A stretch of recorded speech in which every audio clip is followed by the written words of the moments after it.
नमस्कार दोस्तों, आज हम बात करेंगे पेशाब के सफ़ेद रंग के आने के कारणों और इसके इलाज के बारे में।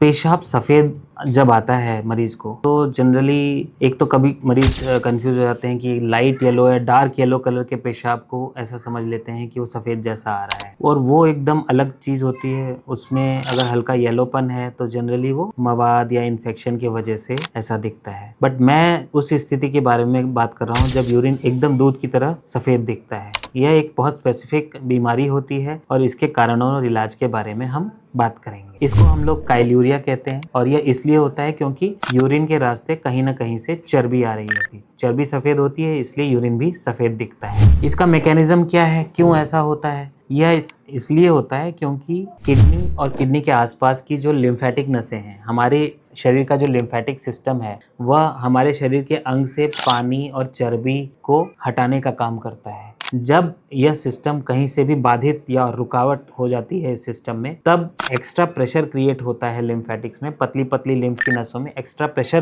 क्रिएट होता है और एक पॉइंट के बाद यह प्रेशर इतना ज़्यादा हो जाता है कि किडनी और किडनी के आसपास की जो लिम्फ की नसें हैं वह यूरिन के रास्ते में फूट कर निकलने लगती हैं और उससे ही यह यूरिन सफ़ेद आता है। तो ऐसा क्यों होता है? तो इसका सबसे मुख्य कारण जो है वो है फाइलेरियासिस की बीमारी। आपने सुना होगा, यह एक कीड़ा होता है, कीटाणु होता है जिसको हम मेडिकल भाषा में वुचरेरिया बैंक्रोफ्टाई कहते हैं। यह क्यूलियक्स वैरायटी के जो मच्छर होते हैं उसके काटने से यह बीमारी फैलती है। कई एरियाज में यूपी, बिहार और अन्य इलाकों में यह एक एंडेमिक बीमारी है। इस बीमारी में मच्छर काटने के बाद यह फाइलेरिया के वर्म्स पूरे शरीर में फैल जाते हैं और लिम्फ की जो छोटी छोटे नसें होती हैं उसको ब्लॉक कर देते हैं। ब्लॉक करने से एक्स्ट्रा प्रेशर क्रिएट होता है जिससे लिम्फ की नसें जो हैं यूरिन के रास्ते में लिम्फ को ड्रेन करने लगती है। तो ऐसी स्थिति में पेशाब का रंग सफेद आने लगता है। इसके साथ साथ कुछ ऐसे कारण भी होते हैं जिसमें फाइलेरियासिस के बिना भी यूरिन सफेद आ सकता है या कैलोरिया की प्रॉब्लम हो सकती है। ऐसी स्थिति तब उत्पन्न होती है जब आपके पेट की कोई सर्जरी हुई है या आपको चोट लगी है पेट में, तभी आपको इस तरह की लिम्फेटिक ब्लॉकेज या रेट्रोपेरिटोनियल ट्यूमर हुआ है, कोई किडनी के आसपास कोई ट्यूमर हुआ है, उसमें भी लिम्फ की नसें ब्लॉक हो जाती हैं और इस तरह की स्थिति उत्पन्न हो सकती है। तो अगर आपको ऐसा हो रहा है तो साथ में आपको सिम्टम्स क्या होंगे?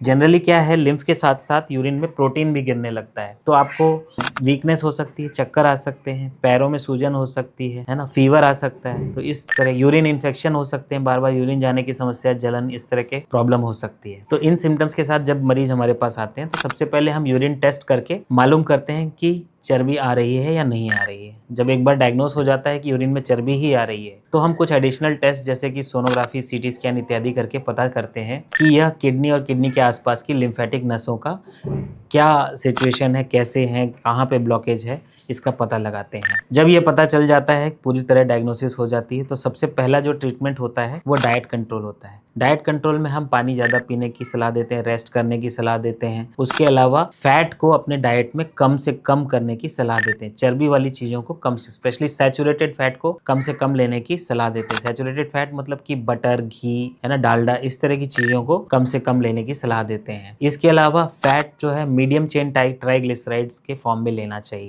जैसे कि मीडियम चेन ट्राइग्लिसराइड कई तरह के पाउडर्स में भी आता है, हमारे डाइट में भी कई सोर्सेज से मीडियम चेन ट्राइग्लिसराइड्स हमें मिल सकते हैं। तो इनको हेल्दी फैट्स कहा जाता है या इस सिचुएशन में बहुत अच्छा काम करती है। इस तरह से कंजर्वेटिव ट्रीटमेंट के अलावा एक दवाई होती है डाइएथाइल कार्बामाजिन। ये दवाइयाँ जो है दिन में 3 बार लेनी होती है और लगभग 3 हफ्ते तक लेनी होती है। इस तरह के कंजर्वेटिव ट्रीटमेंट को 3 महीने तक करने के बाद ज़्यादातर मरीजों का यूरिन जो है वो सफ़ेद आने लगता है। नॉर्मल कलर का सफ़ेद यानी क्लियर आने लगता है, यानी सफ़ेद आना बंद हो जाता है और क्लियर कलर का आने लगता है, ट्रांसपेरेंट कलर का आने लगता है और मरीज के सिम्टम्स भी रिलीव हो जाते हैं। लेकिन कुछ परसेंटेज ऑफ मरीज हैं जो इस कंजर्वेटिव ट्रीटमेंट से या दवाइयों से, रेस्ट से, डाइट चेंजेस से ठीक नहीं होते हैं। ऐसे मरीजों में हम दूरबीन डालकर मूत्रमार्ग का परीक्षण करते हैं। यह पता लगाते हैं कि चर्बी जो है कौन सी किडनी से आ रही है, दाहिनी किडनी से या बाईं किडनी से, क्योंकि उस किडनी की नली से हमें सफेद कलर का यूरिन आता दिख जाता है। जब हमें पता चल जाता है कि इस पर्टिकुलर किडनी से चर्बी आ रही है तो उसमें एक पतली सी ट्यूब डालकर हम बीटाडीन जो दवाई होती है उसको डाइल्यूट करके उसमें इंजेक्ट करते हैं, जिससे कि किडनी में ड्रेन करने वाली छोटी छोटी लिम्फेटिक नसें जो हैं वो बंद हो जाती हैं। एक बार इंस्टिलेशन करने से, इंजेक्शन देने से अगर ठीक नहीं होता है तो इसको 2 या 3 बार रिपीट किया जा सकता है। इससे भी कई मरीज जो हैं वो ठीक हो जाते हैं। जो मरीज दवाइयों से और बीटाडीन के इंजेक्शन से भी ठीक नहीं होते